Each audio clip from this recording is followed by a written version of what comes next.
Hi, everyone, and welcome to another episode of Pickleball and Politics, where I combine my quest to stay out of the kitchen with my passion for politics. So thank you for joining me on another episode of Pickleball and Politics. Hello, everyone. I hope you are all doing well. I am not doing that well. I am going to be honest. This is one thing I'm going to try to be on this podcast, and that is honest. Yesterday I played pickleball, and it was one of the most frustrating days of my life on the court. It is still very, very raw for me, so I'm not going to get into it. I don't think I could tell the story and not get emotional. I want to be able to tell the story when I've had a little bit of time and I can say it without getting emotional, because let's face it, time heals almost everything, right? It was beyond frustrating, maddening. It's still super raw for me. And I did come home and was emotional, and I was very upset, and I swore I would never, ever, ever go back and play pickleball again. Yeah, it was bad. A woman publicly humiliated me, and I'm not going to get into all the details, but it was a rough day. I don't want to say too much more because I don't want to get into it, and I don't want to leave you hanging either. I just want you to know I left the court thinking I will never play pickleball again, and I will. I'm not going to let that woman get to me. Not at all. But we'll tell the story when I'm ready to tell the story. I did, however, yesterday have another second huge problem. And it was my allergies out on the court. Man, I wasn't there 5 minutes. My eyes were tearing. My nose was running. There was never in between every single shot. I had to have my tissue out, and I'm blowing my nose and wiping my eyes and the whole bit. And it was terrible. And I only played 4 games and I left. And some of it was what happened in game 2. And the second part of why I left early was because my allergies were killing me, and it's the first time I've played where I've had like a problem with my allergies and for the season. But it's spring and things are budding like crazy. So I want to know, do you suffer from seasonal allergies, and what do you take when you go out on the court? I usually take a Claritin. I didn't think it was going to be a problem yesterday, but it turns out it was. So in the future, I have to remember to take a Claritin. So what do you have to take, or don't you have to take? Do you just deal with it? What do you do about your seasonal allergies? I'd love to know. We'll get to what happened on the pickleball court in maybe a week or so when I can talk about it. Okay, politics. Ooh, even more depressing than my pickleball game. I want to give you a warning first that everything that I'm going to discuss right now are my thoughts and my thoughts only. There was a situation yesterday that is sickening to, I believe, one thing that unites us all on the planet is how sickened we are when we hear of another school shooting. And yesterday's school shooting is no exception. Every time I hear of one, it churns my stomach. It sickens me to the core of my being. So yesterday, we had a female to male trans, identifies as a female to male trans, a male trans. However, the media is calling her by her female name. And for the sake of discussion, I will be calling her she, because they are using her female name. I don't know where she was on her journey. I don't know if she just identified, if she was taking hormones, if she'd had surgery. We don't know anything about that. I don't know anything about that. The only thing I know about her really is that she went to that school supposedly. That's all I know. But that's not my question. My question is, when I heard that it was someone who identified as a different sex, are we creating a hormonal cyclone by giving young minds synthetic chemicals that can destroy their lives forever? Are we putting young people who are naturally exploring themselves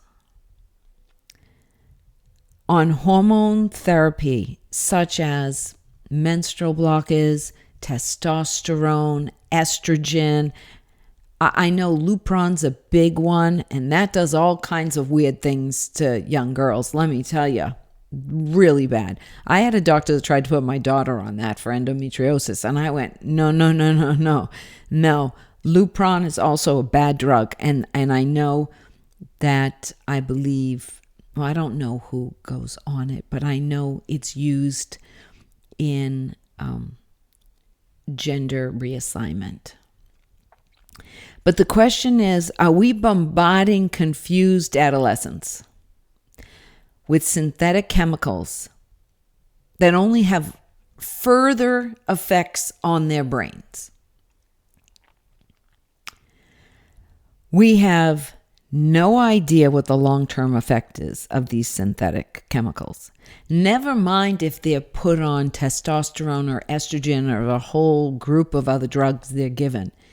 If they're also not on drugs for ADHD or for even asthma, or how about antidepressants or medicine for schizophrenia or other psychiatric disorders? I'm sure that there's a whole bunch of adolescents who are on different antidepressants and anti-anxiety medicine, because you hear so much about how much anxiety is being experienced by our youths right now. So I can't imagine what hormonal cyclone we are causing in kids' brains with no idea what the long-term effect is going to be.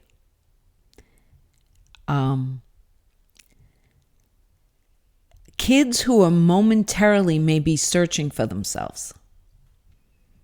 And we all know puberty is tough. Puberty is not easy. It is hard. And then you put all kinds of different circumstances in front of kids with their situations at home, their situations in school, their situations in life, their own insecurities with themselves, plus social media, which is having such a detrimental effect on our kids and contributing to their anxiety. That's proven. So what are the long-term effects of these mind-altering chemicals going to be? Does anybody know? Because you don't stop your period in your ovaries. You have to stop your period up here. It affects your brain. It's all chemical. It's all chemical. The same with the testosterone. I mean, we all know of young guys who go on testosterone, and even some young women who are bodybuilders who go on testosterone and steroids, and they have complete roid rage. I mean, we've known about roid rage forever. So what are we inducing in our young people by changing their body chemistry? Do we even know the long-term effects? And how is this going to affect society as a whole going forward? I don't know the answers. I'm just asking the questions. But we seem to be creating a hormonal cyclone here. a cyclone. And I'm not even sure if anybody really even knows what they're doing sometimes. Is it all experimentation? Is it a bunch of doctors playing Frankenstein? Dr. Frankenstein, that is. I don't know. I don't know the answer. But I don't think any of the answers are good. And I don't think any of us as society is necessarily going to benefit from a bunch of prescriptions that we don't know the long-term effect to. I just don't know.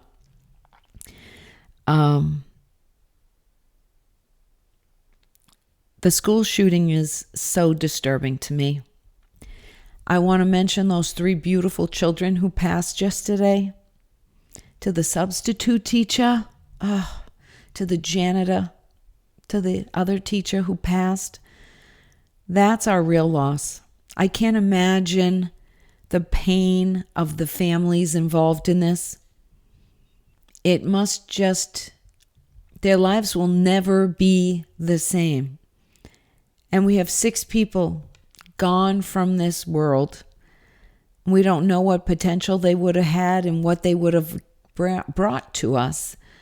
We could have had greatness there in those kids. We don't know what they would have done. We just don't. So it is a very, very sad day. And it's always sad when once again mental illness affects the masses, because mass shootings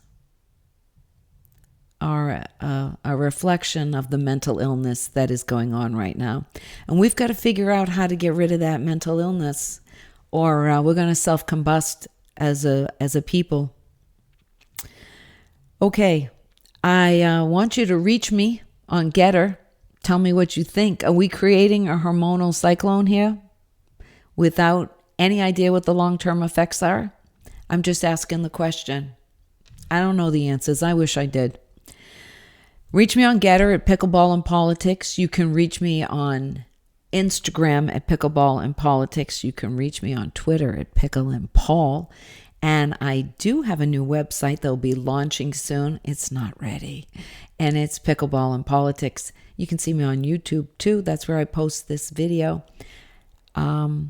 Send me a message. I'd love to know what you think. Subscribe to my channel, Pickleball and Politics. Give me a thumbs up. If you agree, thumbs down. If you don't, that's fine. The dink of the day is going to go to the mainstream media that seems more concerned with the pronoun that we're going to give the shooter yesterday than the mental illness associated with why people commit such atrocious acts. That's who my dink of the day is. It doesn't matter what a person's pronoun is. It's their mental illness that affects us as a society. And we've got to figure out why we have more than ever before. So thank you for joining me. I hope next time I feel a little bit more upbeat. The pickleball was depressing and the politics were depressing this week. But until next time, thank you for joining me on Pickleball and Politics.